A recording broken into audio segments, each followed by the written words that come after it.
Alhamdulillah wassalatu wassalamu ala Rasulillah wa ala alihi wa ashabihi wa man walah amma ba'dah.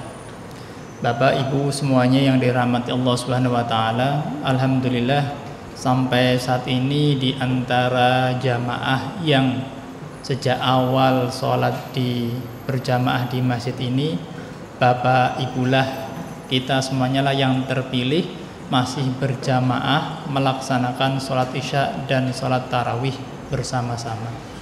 Insyaallah ini menjadi sebuah kebaikan untuk kita. Semoga kebaikan itu juga akan tampak di dunia dan di akhirat kelak. Salawat dan salam kita haturkan kepada junjungan Nabi kita, Nabi Agung Muhammad sallallahu alaihi wasallam. Bapak, Ibu semuanya yang dirahmati Allah, sejak awal puasa saya yakin sudah pernah mendengar. Mungkin ada salah satu dari Ustadz yang sudah menyampaikan tentang apa itu makna dari puasa. Inti dari puasa itu kan al-imsak, yang seandainya diartikan dalam bahasa Indonesia biasanya diterjemahkan dengan menahan diri.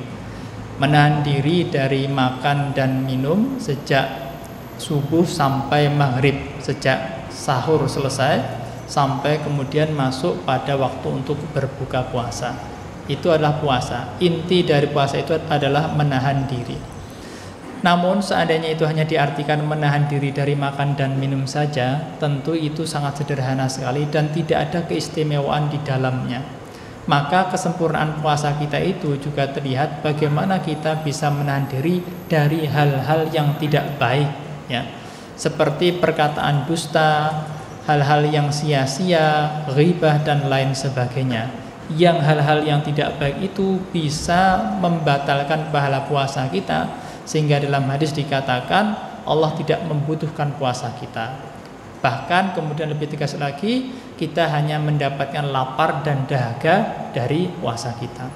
Jadi itu inti puasa, itu adalah menahan diri kita dari hal-hal yang memang dilarang saat kita berpuasa, maupun ketika kita juga tidak berpuasa, seperti perkataan-perkataan yang tidak baik tadi.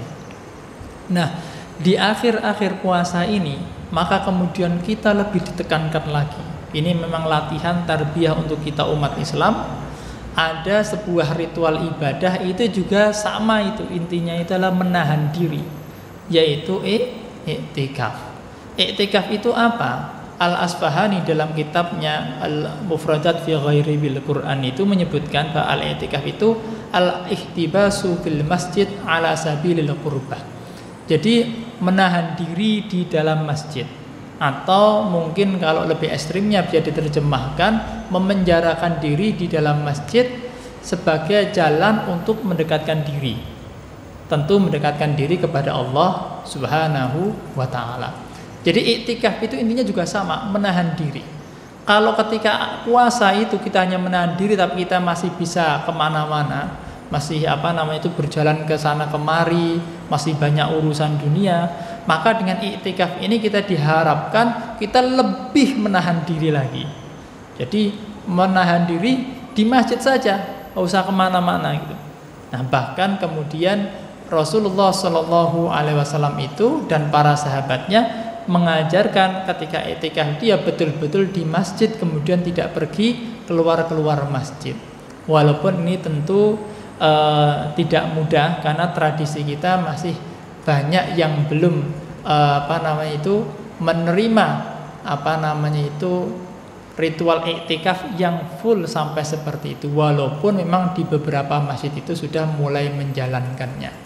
Namun ketika kita mau kemudian menahan diri kita di masjid untuk tidak keluar masjid, kemudian berzikir, membaca Al-Quran, berdoa, sholat dan lain sebagainya, maka itu juga sudah termasuk dalam kategori i'tikaf. Apakah itu pagi hari, apakah siang, sore maupun itu malam hari.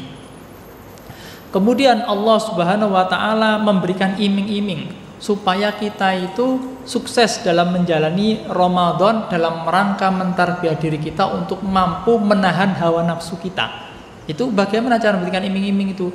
Bagi Anda yang mau i'tikaf di masjid beribadah malam hari, maka nanti akan ada Lailatul Qadar yang nilai pahalanya itu seperti 1000 bulan. Itu kan sebetulnya iming-iming supaya kita semakin bersemangat untuk melakukan iktikaf tadi gitu.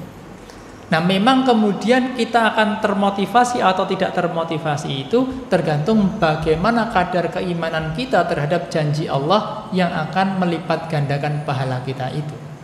Seandainya kita yakin dengan hal itu dan kita yakin bahwa itu adalah suatu hal yang memang layak untuk dikejar, tentu kita akan bertambah semangatnya untuk melakukan iktikaf di dalam masjid. Tetapi kalau memang kita tidak terlalu yakin dengan apa yang diiming-imingkan Allah, atau mungkin tidak terbayang seperti apa sih pahala sampai 1000 bulan itu ya, dikalikan seperti itu, ya kita tampaknya tidak akan termotivasi untuk melakukan ibadah iktikaf itu. Nah, mari kita introspeksi diri, seperti apakah kita. Nah, seandainya kita memang belum terlalu termotivasi, berarti ya kita tambah keimanan kita perbarui keimanan kita. Ini berarti saya memang sepertinya harus tambah keimanannya nih terhadap apa yang dijanjikan Allah. Bahkan tidak hanya 1000 bulan saja. Dalam hadis yang lain itu dikatakan, ini hadis tentang berpuasa, bahwa al-hasanatu bi asyri amsalihha ila sab'ati mi'atin dhifin, ya, sampai 700 kali lipat. Bahkan di hadis lain yang lain dikatakan ila masyaallah, sampai sekehendak Allah. Jadi Allah akan melipat gandakan pahala kita itu nanti sebagaimana Allah itu ya ingin melipat gandakannya. Jadi ini berbagai macam iming-iming dari Allah supaya kita tambah tekun, tambah bersungguh-sungguh untuk menjalankan ragam ibadah pada bulan Ramadan ini. Nah, nanti ujung yang diinginkan dari puasa ini adalah ketakwaan kita. Dan ini penting ya. Karena dengan ketakwaan itu, kalau kita betul-betul sampai pada level itu, maka kita akan mendapatkan beragam janji Allah. Mulai yang itu janji untuk individu kita masing-masing, seperti yang kemarin sudah kami sampaikan, wa may yattaqillah yaj'al lahu makhraja wa yarzuqhu min haitsu la yahtasib itu.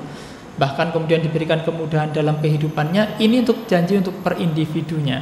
Tetapi untuk kita sebagai sebuah komunitas atau jamaah, maka Allah akan menurunkan berkahnya dari langit dan bumi, akan memunculkan barokahnya dari langit dan bumi untuk ahlal qura yang dia itu amanu wattaqau, beriman dan bertakwa. Nah, ini pentingnya takwa.